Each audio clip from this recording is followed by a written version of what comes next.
going, Rolling Empire? Rolling Muller here, just to discuss a bit of, after everybody has seen, particularly Ragnarok, Infinity War, Endgame, just a little bit of the arcs of these two characters, and really, what you would probably say are the more controversial, the ones that stood out in a very bad or good way, just decisions that have been done, whether if it was from Taika Waititi or the Russo brothers, and seeing them their journeys in the three movies. And Kevin Feige said Hulk had his own little trilogy in these movies, but really Thor had it too. If you look at it, if you look closely, and yeah, they all both have evolved within the characters. And some people might agree that it didn't flow as well, or maybe it did set up points that was gonna eventually be resolved, or here and there. It's just I've seen variations of it, just kind of giving my thoughts of what I thought of the characters.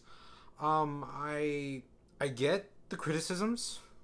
Also, I'm kind of like split a bit of the characters. Like, I'll say Hulk's, he goes from Age of Ultron when he just leaves the group, and then Thor finds him in Ragnarok, just fighting other competitors, being Contest of Champions, Grandmaster, and then you get to see that he talks now, and I thought that was cool. It was amazing. I love seeing that, and I'm glad that at least the talking didn't bother me. I like that we were gonna get a Hulk that talks like it was gonna be. He started like if he was 2 years, but he was gonna eventually evolve. I wanted to see more of that. In Infinity, where you don't get as much, okay, you get less than 5 seconds or whatever, but you get a little bit of him, a cameo, and you deal more with Banner. It's really an Endgame when you get him back, and I liked it. When I saw his first appearance back, a little bit jarring, but in a way where like, what the heck's going on? But I was loving it. I get why they merged him, and I kind of knew already, just burst a little bit of how the movie business works and what's going on. I knew that was the line they were going, like most people, but I knew that's what they were taking. But then overall, like, seeing what did he do throughout the three movies. Okay, I did like Ruffalo getting the best of Hulk and Banner now, and seeing him be more intellectual, still have the strength. It's just really they didn't give enough. They in their version they did, and I get him getting maybe his rematch, and just him saving basically the universe, bringing everybody back. Like, he had that victory, and they did set up in Ragnarok. No one likes him, but then in Endgame he saves everybody. So I love that. I appreciated that kind of little arc. But yeah, I really wish we'd see Hulk fight more, and he does, but they don't put the spotlight on him as more as they should. And I want to see like if it's the brains and the bronze, testing that out. But as Hulk, how he is, they need to make him refreshing. Change him up here and there. You can't just make him be all like Hulk smash all the time. But I get it. Some people were like, he was the strongest Avenger, and then they just turned him who he was.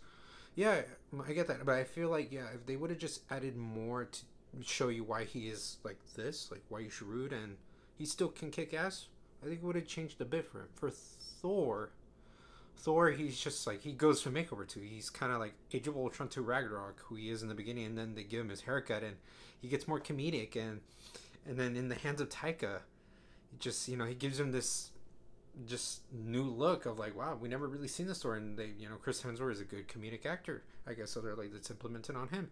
I actually want that. That's where people were like, this isn't my Thor. What's going on? Not the same as the first two.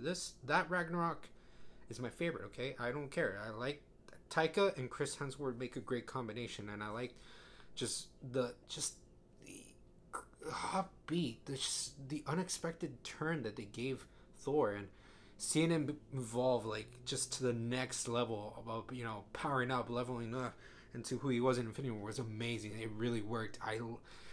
That is the best Thor ever. After seeing him start the way he did, and here and there, like, his best is in the Avengers movies, but his Thor movies as well. But that turn he does right there, that's that kind of made me want to root for him. He really was like the third, fourth string of these Avengers, and he kind of almost went over Captain America, Iron Man. Then he takes a turn of Endgame where he becomes a Fat Thor, or Viking Thor, like I like to call him, and then, but I understand why he went that. He lost a lot of things. He was hoping, just grasping a little bit of hope, and he ate himself away with depression. And I get that. A lot of people can get that. It's an honestly real thing to relate to. and that would have been fine. I would have loved to see him kind of shred back to the Thor he was, but it is kind of like, how would you really see it realistically? You know, like it. I see that being portrayed in the movie, but still, I don't know if they really wanted to kind of make it that kind of believable suspense. Just it really did, you know, trick a little bit with the audiences, messed a bit, and but people were like, no, he had to be like this the whole entire time, or you know, yeah, I would love to see that, and yeah, I will side more. I kind of wish he went back at least to shred it back, but when he gives his speech in the end of the movie, you know, it is his arc. Like, yeah, he was supposed to have this mission of being who he was, but now he just wants to, you know, live his life the way he chooses. That really is also a really realistic tone of someone, and at least what they're consistent was that Thor, being the god he is, they really still make him, no matter which incarnation you like, still human. You relate to him.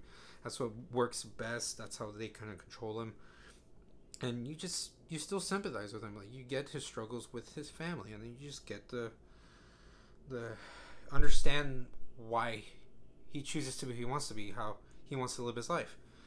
So like the two characters, like I get it, like why people really didn't enjoy them as much.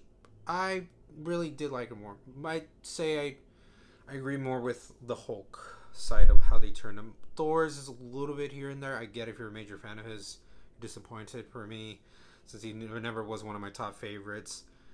But seeing him kind of just the way Kevin Feige and the MCU have treated him, you know, made me have just appreciation, sympathy, just an adoration of who he is now. Obviously, both of them are run well with the actors they have. They say people say what they want of why they cast these. I like who they have as the actors, like portraying. They are, you know, hitting it out of the park as the best as they can. And yeah, it's just, you know, because people say there's the big three. Remember, there was originally the big four, the Avengers, and these are two. So just wanted to get a little bit of like really what I thought of them, how they progressed into these three movies they have, and just, you know, who they are now. So let me know, guys, what you thought of Hulk and Thor's arcs in all three movies. Where do you want to see them, and you know, how do you want to see them? You know, do you love them, hate them? Like, do you enjoy seeing them? Do you wish to have some like nitpicks or even criticisms and you just want to fix? All this in the comments below. And as always, roll an empire. Laugh, smile, repeat.